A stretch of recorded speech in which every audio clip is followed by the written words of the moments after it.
RKB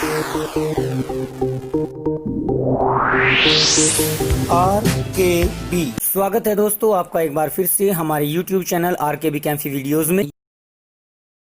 पिछली video में हमने आपको कुछ 5-6 निहित प्रश्न कराए थे चैप्टर 8 गति के। तो आज की वीडियो में भी हम आपके लिए शेष बचे हुए जो 5-6 निहित प्रश्न हैं उनको आपके सामने प्रस्तुत करेंगे। तो आइए शुरू करते हैं।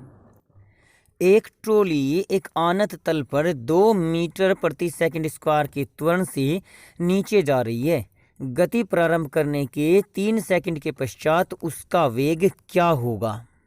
देखिए क्वेश्चन नंबर 18 में भी आपको कुछ वैल्यू दी हुई है, कुछ वैल्यू हमें क्वेश्चन से निकालनी पड़ती है। इस क्वेश्चन में भी जो सबसे पहले दिया हुआ है वो दिया हुआ है 2 मीटर प्रति सेकंड स्क्वायर।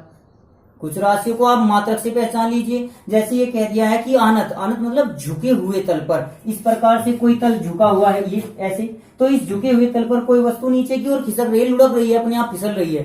तो उस वस्तु का त्वरण A इक्वल टू दे दिया 2 मीटर प्रति सेकंड स्क्वायर। अगर हम एक गेंद को यहां रखकर छोड़ दें तो धीरे धीरे उसकी चाल बढ़ जाती है, वो कुछ दूरी पर जाकर रुकेगी नीचे उतरने के बाद। तो इसका मतलब है इस झुके हुए तल पर उसकी चाल बढ़ेगी तो त्वरण हमारा कहीं का हो जाएगा, प्लस का हो जाएगा। तो कहा है कि एक झुके हुए तल पर एक वस्तु 2 मीटर प्रति सेकंड स्क्वायर के त्वरण से बढ़ रही है, आगे बढ़ रही है। अब उसका वैल्यू हमें क्या कहा है कि गति प्रारंभ करने की, गति प्रारंभ यानी प्रारंभ में तो वो वस्तु रुकी हुई थी, इसका मतलब है, इसका अर्थ क्या है कि वो वस्तु यहां पर रुकी हुई थी। और रुकी हुई वस्तु के लिए प्रारंभ में क्या होता है, u इक्वल टू 0 होता है। फिर कहा गया है कि गति प्रारंभ होने के 3 सेकंड पश्चात उसका वेग क्या होगा। वेग v बराबर पूछा है, जबकि t इक्वल टू दे दिया 3 सेकंड।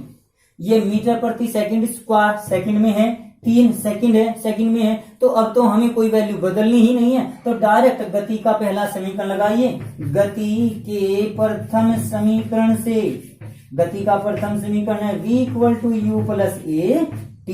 तो u की वैल्यू आपकी 0, v तो आपको ज्ञात करना है, तो v की जगह v रख सकते हैं, और प्लस a की जगह आपकी क्या वैल्यू आ जाएगी 2 और t की जगह आपका आ जाएगा 3। तो v इक्वल टू हो जाएगा 3 दूनी 6। मात्रक क्या होगा, v क्या है, वेग, अंतिम वेग। ये वेग है और वेग का मात्रक होता है मीटर प्रति सेकंड। यहां आपका 0 मीटर प्रति सेकंड, 0 तो चाहे किसी भी चाल में हो, किसी भी मात्रक में हो, उससे तो कोई फर्क ही नहीं पड़ेगा। तो यहां पर ये आपका 6 मीटर प्रति सेकंड के इक्वल आ जाएगा। एक रेसिंग कार का एक समान त्वरण 4 मीटर प्रति सेकंड स्क्वायर है। गति प्रारंभ करने के 10 सेकंड के पश्चात वह कितनी दूरी तय करेगी, इसकी गणना कीजिए। क्वेश्चन नंबर 19 में देख लीजिए, ज्यादा बड़ी मुश्किल नहीं है। इन क्वेश्चंस को पहचान लिया अगर आपने आसानी से, और उसके आधार पर आपने समीकरण चूज कर ली, तो फिर तो कोई बात ही नहीं रही, किसी प्रकार कोई प्रॉब्लम ही नहीं रहेगी। वैसे हमने इतने क्वेश्चन आपके सामने प्रस्तुत कर दिए हैं कि मैं उम्मीद कर रहा हूं कि आप इन क्वेश्चंस को भी हल करना प्रारंभ कर दिए होंगे। अब इस क्वेश्चन को देखिए, इसमें क्या कहा गया है कि कोई रेसिंग कार है जिसका त्वरण 4 मीटर प्रति सेकंड स्क्वायर है। त्वरण को कहीं से प्रदर्शित करते हैं, मेरे से पहले आप बोल दीजिए। त्वरण को प्रदर्शित करते हैं a से, तो a इक्वल टू हो गया 4 मीटर प्रति सेकंड स्क्वायर। उसके बाद फिर इसने कहा है कि गति प्रारंभ करने के, प्रारंभ किया तो u इक्वल टू हो जाएगा आपका 0, क्योंकि प्रारंभिक वेग विराम अवस्था में जब वस्तु गति प्रारंभ करती है या विराम अवस्था से प्रारंभ करती है, विराम अवस्था से शुरू करती है, तो u इक्वल टू ले लेते हैं 0। और समय दिया हुआ है यहाँ पर, समय को कहीं से प्रदर्शित करते हैं, t से। t कितना दिया हुआ है, 10 सेकंड दिया हुआ है। और फिर पूछा है कि ये कितनी दूरी तय करेगी। दूरी का संकेत क्या होता है, s, ये पूछा है। तो ज्यादा मुश्किल तो मैं मानता हूं कि होगी नहीं आपको इन क्वेश्चंस में, इन राशियों को छांटने में, इन संकेतों को छांटने में। और जैसे ही संकेत छाटा, हमारे पास a, u, t और s, एक ऐसी समीकरण देखिए जिसमें आपका s आता हो, दूसरी और तीसरी। फिर उन दोनों में से ऐसी समीकरण देखिए जिसमें t भी आता हो, t दिया हुआ है, तो वो आपकी दूसरी समीकरण है। तो यहां लिख देंगे गति के दूसरे समीकरण से, गति के दूसरे समीकरण से क्या लिख देंगे, s equal to u t plus half a t square. Value रखिए, तो s ज्ञात करना है, सेम टू सेम रख दीजिए। u की जगह आप लोग रखोगे 0, t की जगह चाहे कुछ वैल्यू रखिए या ना रखिए, लेकिन यहाँ पे 10 है, चलो लिख लेते हैं 10, क्योंकि 0 के साथ मल्टीप्लाई गुना करते ही तो 0 ही होना है, उससे क्या फर्क पड़ रहा। प्लस 1/2, ए की वैल्यू रख लीजिए, 4 की जगह आपका आ जाएगा, ए की जगह आ जाएगा 4, टी स्क्वायर 10 स्क्वायर है, 2 बार गुना कर दीजिए, 10 गुना 10, ये वैल्यू आपकी हो गई 0। तो एस इक्वल टू 2 दूनी 4 और 10 धाम 100, 100 दूनी 200, तो 200 क्या मीटर, क्योंकि और में ये सेकंड है, ये सेकंड है, यहाँ पर तो कोई मात्रक ही नहीं है, यहाँ पे कोई मात्रक नहीं है, तो जाहिर सी बात है आपका s इक्वल टू क्या होगा 200 मीटर आ जाएगा। यही आपका आंसर भी होता है। तो इस प्रकार से आप इन क्वेश्चंस को बड़ी आसानी से कर देते हैं। तो आइए देखते हैं, एक क्वेश्चन और रह गया आपका लास्ट का, उसको भी देख लेते हैं। और पाठ्यनीति प्रश्न का अंतिम प्रश्न 20वां जो प्रश्न है, किसी पत्थर को ऊर्ध्वाधर ऊपर की ओर 5 मीटर प्रति सेकंड के वेग से फेंका जाता है। यदि गति के दौरान पत्थर का नीचे की ओर दिष्ट त्वरण यानी गुरुत्वीय त्वरण 10 मीटर प्रति सेकंड स्क्वायर है, तो पत्थर के द्वारा कितनी ऊंचाई प्राप्त की गई तथा उसे वहां पहुंचने में कितना समय लगा, इसकी गणना करनी है। तो आइए शुरू करते हैं इस क्वेश्चन को। अभी तक आपने जो ये 19 क्वेश्चन किए हैं इस चैप्टर के पाठ्यनीति प्रश्न में से, ये सभी क्षैतिज दिशा में गति के रूप में थे। कहीं बस चल रही थी, कहीं ट्रेन चल रही थी, कहीं व्यक्ति उड़ रहा था, तो इस प्रकार के क्वेश्चन थे। लेकिन इस क्वेश्चन नंबर 20 में आपको दिया गया है कि एक वस्तु ऊपर की ओर फेंकी गई। तो अब की बार इस क्वेश्चन में आपका ऊर्ध्व गति के बारे में आ गया। अब ऊर्ध्वाधर गति के बारे में मैंने आपको बताया था कि जो ये रेखीय गति के समीकरण हैं, उसमें हम एक स्थान पर g यानी गुरुत्वीय त्वरण का प्रयोग करके इन गति के समीकरणों को हम ऊर्ध्वाधर गति के लिए भी प्रयोग कर सकते हैं और उनका रूप एक स्थान पर g के रूप में आ जाएगा। जब भी कोई वस्तु ऊपर से गिराई जाती है, ऊपर से छोड़ी जाती है, तो उस अवस्था में g का मान प्लस का, लेकिन यदि कोई वस्तु नीचे से ऊपर फेंकी जाती है तो उसका वेग घटता है। इस आधार पर वहां g की वैल्यू हम नेगेटिव लेकर चल सकते हैं। यहां भी इस क्वेश्चन में कोई वस्तु नीचे से ऊपर की ओर ही फेंकी गई, जिसके लिए प्रारंभिक वेग कहा गया है कि वो वस्तु 5 मीटर प्रति सेकंड के वेग से फेंकी गई। किसी वस्तु को ऊपर फेंकते हैं तो वो ऊपर जाने के बाद रुकेगी, फिर नीचे आएगी। तो यहाँ ये अंतिम वेग मान लीजिए, ये प्रारंभिक वेग मान लीजिए। तो u इक्वल टू तो हो गया हमारा 5 मीटर प्रति सेकंड, अंतिम वेग v इक्वल टू हो गया 0, क्योंकि अंत में कुछ दूरी जाने के बाद वो वस्तु रुकेगी जरूर, चाहे वो 10 किलोमीटर ऊपर जाके रुकेगी जरूर। लेकिन यहाँ तो 5 मीटर प्रति सेकंड है, मीटर है तो मीटर में ही लेकर चलेंगे। अब इसमें कहा गया है कि वो वस्तु कितनी देर तक हवा में रही, और ये भी पूछा गया है कि उसने कितनी ऊंचाई प्राप्त की। इस ऊंचाई को प्राप्त करने में कितना समय लगा। देखिए 2 क्वेश्चन हो सकते हैं। एक तो ये ऊंचाई ज्ञात करनी है, इस ऊंचाई को ज्ञात करने में हम एक बात कह सकते हैं कि जो समय लगा, अगर मान के चलिए वो समय है t, जितना समय किसी वस्तु को ऊपर जाने में लगेगा उतना ही नीचे आने में भी लगेगा। तो ये आने जाने का समय हम टोटल निकाल सकते हैं उस वस्तु के वायु में रहने का समय के रूप में निकाल सकते हैं इसको।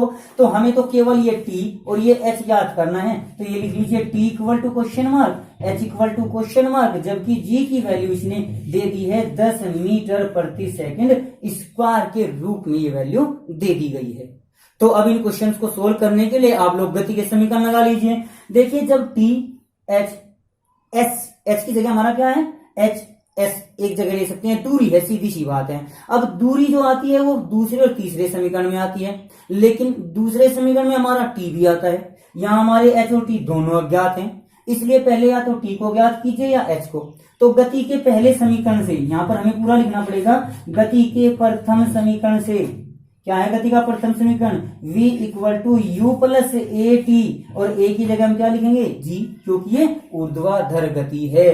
तो v की वैल्यू हमारी क्या है 0 इक्वल टू u का मान क्या है हमारा 5 मीटर प्रति सेकंड, प्लस g की वैल्यू आपको दी हुई है 10 और t की वैल्यू निकालनी है। तो यहाँ पर हमारी हो जाएगा 5 इक्वल टू -10t, तो t इक्वल टू हो सकता है माइनस का 1/2 सेकंड।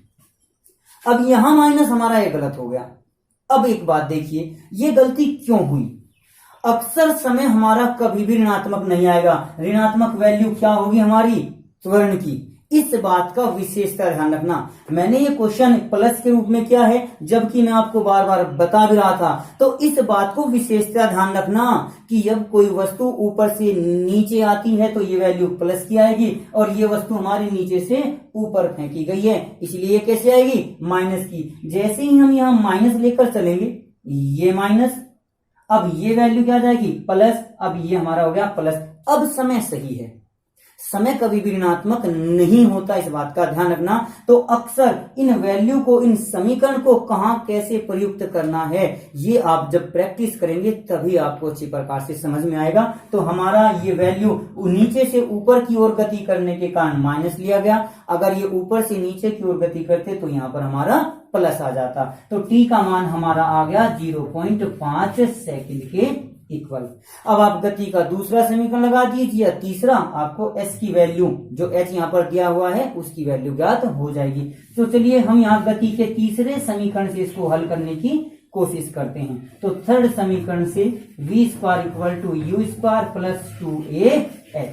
अब यहाँ पर भी फिर ध्यान करना, a की जगह हम g रखेंगे और प्लस के स्थान पर क्या रखेंगे, माइनस, क्योंकि वस्तु हमारी नीचे से ऊपर की ओर गति कर रही है। अगर यहाँ पर हम प्लस रखकर चलते हैं तो फिर ध्यान करना, हमारी h की वैल्यू फिर से नेगेटिव आ जाएगी और दूरी ऋणात्मक नहीं होती, इस बात का ध्यान रखेंगे। तो v की जगह 0 इक्वल टू u स्क्वायर, ये हो जाएगा 5 स्क्वायर माइनस 2g की वैल्यू हो गई 10h, आपको ज्ञात करना है। तो यहाँ हो जाएगा 20h, ये इक्वल दूसरी तरफ ले गए और ये हो जाएगा 25, 5 पंजे 25। तो h की वैल्यू आ जाएगा आपका 25/20 के इक्वल, जो कि लगभग कितना हो जाएगा, 1.25 मीटर के इक्वल आपकी वैल्यू आ जाएगी। तो इस प्रकार से हमारे ये 5-6 निहित प्रश्न आज हमने कंप्लीट किए। अगली वीडियो में हम आपके सामने जो बाकी बची हुई एक्सरसाइज, अब जो एनसीईआरटी बुक की जो अभ्यास प्रश्न है, एक्सरसाइज है, उसको हम आपको अगली वीडियो में प्रस्तुत करेंगे।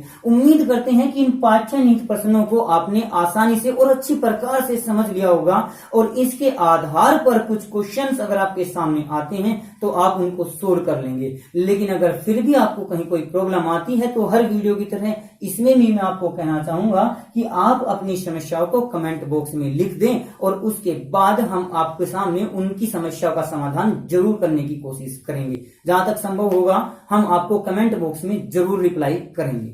तो इसके लिए हमारे साथ बने रहिए और हमारी वीडियो को देखते रहिए, और अच्छी वीडियो लग रही हो तो आप अपने दोस्तों को भी शेयर कीजिए कि हाँ, हमने इन सर के द्वारा समझा है, तो आप भी समझिए और अपनी नॉलेज को स्ट्रॉन्ग बनाइए।